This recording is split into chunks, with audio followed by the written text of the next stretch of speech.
수학쌤입니다. 오늘 할 것을 이렇게 파란색으로 간단히 정리해 봤습니다. 수업을 듣고 1번, 2번을 하시면 끝입니다. 꿀팁. 자, 제곱근의 정의를 먼저 알고 이것들이 마인드맵 요소들인데요. 오늘 이것들을 선생님과 함께 정리하고 여러분들이 마인드맵을 그려보겠습니다. 자, 교과서 14페이지, 12페이지네요. 네, 그럼 바로 시작합니다. 자, 저는 이제 어렸을 때 이런 생각을 했던 것 같아요. 이거 한 칸의 넓이가 1이잖아요. 이거 칸의 넓이가 얼마예요? 4잖아요. 이거 칸의 넓이는 얼마예요? 9가 돼요. 그쵸? 네. 그래서 전 이런 생각을 했던 것 같아요. 이거 9가 되게 하는 한 변의 길이는 3이고 얘는 2고 얘는 1입니다. 그러면 4랑 9 사이에 있는 거 예를 들어서 뭐 한 7이랄까요? 그럼 이거 길이 얼마지? 이런 생각을 했던 것 같습니다. 요런만 나이 때 물론 뻥입니다. 자, 그러면 정사각형 넓이와 한 변의 길이에는 어떤 관계가 있는지 한번 얘기를 해볼까요? 사실 정사각형 넓이는 가로 세로의 길이가 똑같기 때문에 가로 세로를 곱하면 넓이가 되기 때문에 한 변의 길이를 만약에 x라 한다면 이 정사각형의 넓이는 x 곱셈 x가 돼서 총 x제곱이 됩니다. 그쵸? 즉 어떤 수의 제곱이 되면 정사각형의 넓이가 된다는 말이겠죠. 이거를 좀 더 이제 식으로 끌어오면 다음과 같이 생각할 수 있습니다. 3과 마이너스 3이 있는데요. 네, 이 핑크색이 좀 마음에 들지 않네요. 네. 자, 3과 마이너스 3이 있는데 그것들을 각각 제곱해주면 9가 됩니다. 그쵸? 이와 같이 어떤 수 x를 제곱해서 a가 될 때 x 곱셈 x는 x제곱이니까요. 이게 a가 될 때, 즉 x제곱이 a가 되게 하는 이러한 x를 바로 뭐라 한다? a의 제곱근이라고 부릅니다. 자, 그림을 보면 좀 더 쉽겠네요. 3이 제곱을 하면 9가 됩니다. 반대로 9에서 제곱근을 하면 뭐가 된다고요? 바로 3이 되는 게 아니라 제곱근을 해서 9가 되게 만들어주는 수가 바로 3과 마이너스 3이 같이 있는 것이죠. 이해되셨죠? 자, 그래서 여기서 제곱과 제곱근과 제곱은 서로 어떤 관계라는 거예요? 네, 반대 관계라고 생각하시면 되겠습니다.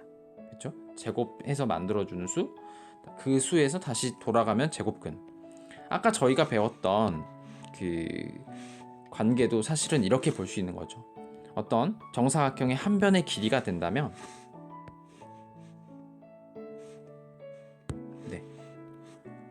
어떤 정사각형의 한 변의 길이가 있다면 그 길이를 제곱을 시켜주면 그것은 뭐가 될까요? 넓이가 되겠죠. 근데 반대로 제곱근을 시켜주면 그때는 뭐가 될까요? 한 변의 길이가 된다라는 겁니다. 그렇죠?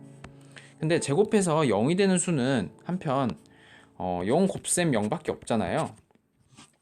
그렇죠? 그래서 0의 제곱근은 특별히 0입니다. 그리고 보통 어떤 수를 둘이 서로 똑같은 수를 곱했을 때는 항상 이 수가 0이 아니면 다 뭐가 된다는 거예요? 플러스가 된다는 겁니다. 즉 양수가 되기 때문에 제곱해서 되는 수 중에 음수는 생각을 하지 않습니다. 즉 무슨 말이냐면 제곱을 해서 마이너스 2, 마이너스 1이 되는 경우는 생각하지 않겠다라는 거예요. 지금 이게 가능해요? 네, 가능한데 사실 이거는 고등학교 영역입니다. 자, 그래서 바로 넘어가겠습니다. 그럼 다음 수의 제곱근을 구하겠습니다. 자, 제곱근 다시 한번 정의 한번 갈게요. 제곱근 정의 뭐라고 했죠? 제곱을 해서 그 수가 되게 하는 수. 그쵸? 그럼 49를 어떻게 생각하면 되겠어요? 제곱을 해서 49가 되게 하는 수. 그쵸? 그럼 뭐가 있겠어요? 77, 49. 어머, 우리 구구단 잘하죠? 그래서 7도 되고요. 또 아까 3이 제곱하지만 마이너스 3이 제곱해서 9가 됐듯이 센스껏 마이너스 7도 실은 49의 제곱근이 된다라는 것을 알 수 있습니다. 이런 식으로 하시면 돼요. 그쵸? 하나만 더 해보겠습니다. 뭐 3번 0.09인데 실은 이거 100분의 9라는 건 여러분들 아시죠? 근데 여기서 센스 있는 친구는 어떻게 해야 얘네가 제곱해서 100분의 9가 될까 생각해 봤는데 어머, 이 10도 100은 또 10의 제곱이고 9는 또 3의 제곱이니까 10과 3이 이렇게 두 번씩 써주면 되겠다라고 눈치 있는 친구는 벌써 눈치를 챌 수 있습니다. 네, 맞아요. 그렇게 해서 바로 제곱근이 얼마가 된다는 걸 알 수 있어요. 10분의 3이 되고 또 똑같이 마이너스만 부호만 바꾼 이런 제곱근이 또 다른 제곱근이 마이너스 10분의 3이란 것도 알 수가 있죠. 자, 일반적으로 양수의 제곱근은 양수와 음수 두 개가 있습니다. 예를 들어서 만약에 3이 있으면 마이너스 3도 있듯이 말이에요. 그렇죠? 그리고 그 두 수의 절대값은 같다. 되게 어렵게 써져 있는데 그냥 똑같은 말입니다. 어떤 수가 있으면 이렇게 부호만 바꿔준다라는 그 말이었습니다. 자, 그런데 이 양수 A의 제곱근 중에서 양수인 것을 뭐라 부르겠다? 양의 제곱근. 플러스인 거를 양의 제곱근. 음수인 거를 뭐라 부르겠다? 음의 제곱근이라고 하고, 기호, 자, 이 약간 지붕 모양처럼 보이시죠? 이 지붕의 이름이 바로 뭐냐면, 이 지붕의 이름을 이제부터 루트라고 부르겠습니다. 루트. 그래서 양의 제곱근은 뭐라고 읽냐면 루트 A라고 읽습니다. 음의 제곱근은 뭐라고 부르면 되겠어요? 마이너스라는 말을 써주셔서 마이너스 루트 A가 되겠죠. 그쵸? 네. 우리말로 이것을 근호라고 하는데 사실 10명의 수학 선생님 거의 10명은 다 루트라고 말을 합니다. 여러분 친구들도 아마 학원에서 루트라고 배웠을 건데요. 네. 이제부터 여러분들도 루트라고 읽어주세요. 네. 자, 또 루트 A와 마이너스 루트 A를 한꺼번에 이렇게 표현을 하기도 합니다. 그죠? 네. 그래서 플러스 마이너스 2를 뭐라고 생각하면 되겠어요? 2와 마이너스 2를 동시에 말하는 방법이 되는 것이겠죠. 동시에 이제 쓰는 표현이 되는 거겠죠. 이해되셨죠? 네. 자, 이렇게 접근할 수 있고요. 자, 5의 양의 제곱근. 자, 이것의 의미를 바로 볼까요? 제곱해서 5가 되는 수는 양수도 있고 음수도 있다고 그랬어요. 근데 양수는 양의 제곱근이죠. 그러니까 여기선 뭐가 되는 거예요? 바로 루트 5가 되는 거예요. 그럼 음의 제곱근은 뭐가 되겠어요? 양수에다가 그대로 부호만 바꿔주면 돼요. 마이너스만 달아준. 그래서 이렇게 써주면 됩니다. 그래서 이것들을 한꺼번에 뭐라고 쓴다? 플러스 마이너스 루트 5라고 쓰면 됩니다. 자, 그럼 문제 2번 한번 보겠습니다. 다음을 근호를 사용해서 나타내시온데요. 자, 3의 제곱근인데요. 3의 제곱근. 이거 어떻게 말을 하면 되겠어요? 네. 3의 제곱근. 제곱을 해서 3이 되는 수. 그게 바로 뭐다? 3의 제곱근입니다. 그런 수는 뭐가 있을까요? 플러스 마이너스 루트 3이 됩니다. 자, 2번 제곱근 19라고 하는데요. 이걸 선생님이 한번 다뤄줘야 될 것 같네요. 자, 잠깐 개념 한번 보겠습니다. 자, 바로 이것인데요. 시험 문제도 은근히 이거 정말 나오거든요. 여러분들한테 처음으로 친 별표가 되겠네요. 자, 이거는 뭐냐면 이렇게 볼 수 있겠습니다. 제곱해서 A가 되는 수, 그것을 뭐라 한다? A의 제곱근이 됩니다. 만약에 A가 0이 아닌 양수라면 보통은 몇 개가 나올까요? 2개가 나오겠죠. 그렇죠? 그것이 바로 뭐다? 쓸 때는 어떻게 쓰세요? 방금 배웠듯이 플러스 마이너스를 한 번에 써서 이렇게 씁니다. 그렇죠? 자, 그런데 제곱근 A는 뭐예요? 제곱근 A는 A의 제곱근들 중에서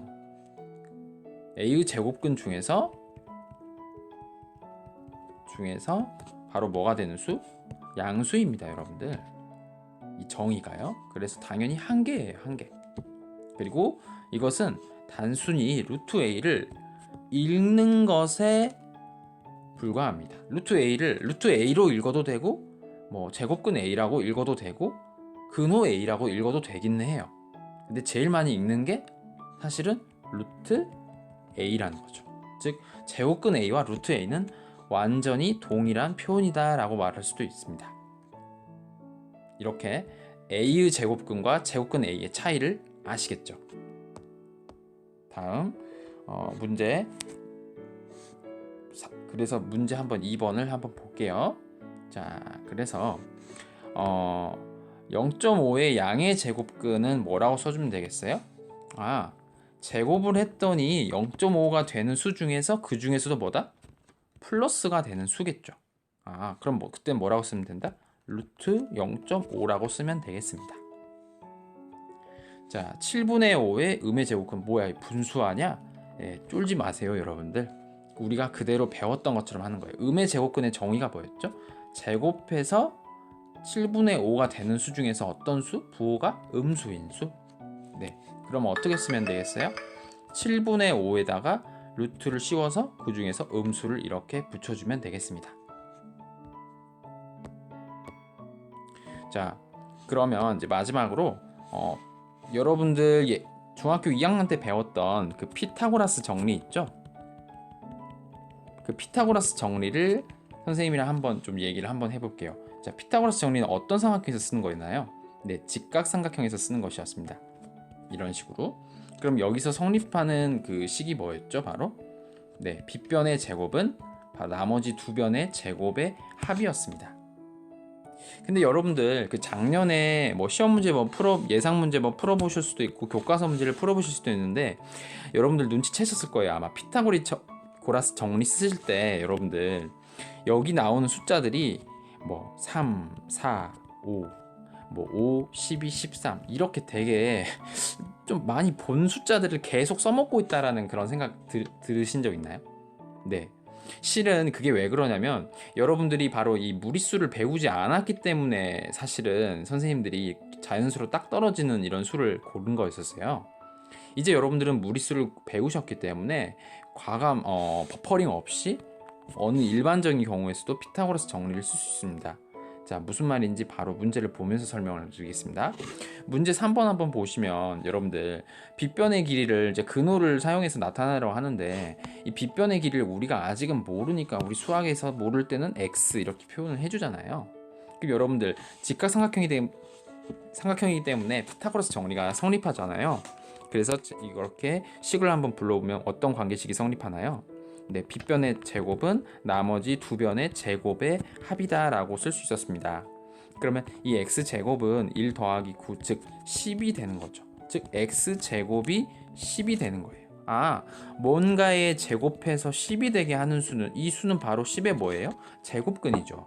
그런데 우리가 변의 길이라는 것은 항상 양수기 때문에 그 중에서도 양의 제곱근이라는 것을 생각하셔야 됩니다. 그래서 답은 뭐가 되는 거예요? 루트 10이 되는 것이죠. 그렇죠? 네, 2번은 사실상 똑같은 문제라서 패스하겠습니다. 자, 개념 설명은 끝냈고요. 선생님이 이제 여러분들한테 요구하는 거는 바로 다음입니다. 오늘 배운 이 것들을 여러분들이 마인드맵으로 한번 좀 표시를 한번 그려보세요. 마인드맵으로요. 네, 뭐 간단히 글로 써도 좋고 뭔가 이렇게 좀 조직화를 시켜도 좋습니다. 네. 그리고 피타고라스 이 정리를 이용해서 여러분들이 적절한 예시를 한번 만들어 주세요. 그리고 그걸 다 한 친구는 교과서 문제 24쪽에 있는 5번 문제를 풀고 끝내겠습니다. 자, 그럼 바로 교과서 문제 24쪽에 있는 5번 문제만 한번 보고 끝냅시다.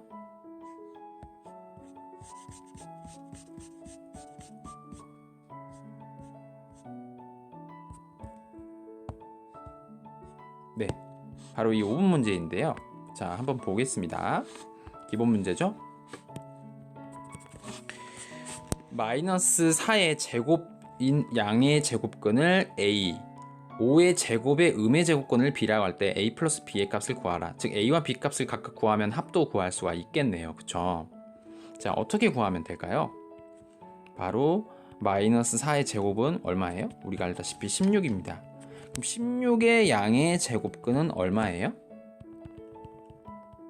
그렇습니다. 바로 4죠. 제곱근이 플러스 마이너스 4니까 그 중에서 양은 4죠. 자, 5 제곱은 얼마예요? 25입니다. 25의 음의 제곱근은 얼마예요? 네, 바로 제곱해서 25가 되는 수 중에 음수니까 마이너스 5가 됩니다. 그래서 이것이 바로 b가 되겠죠.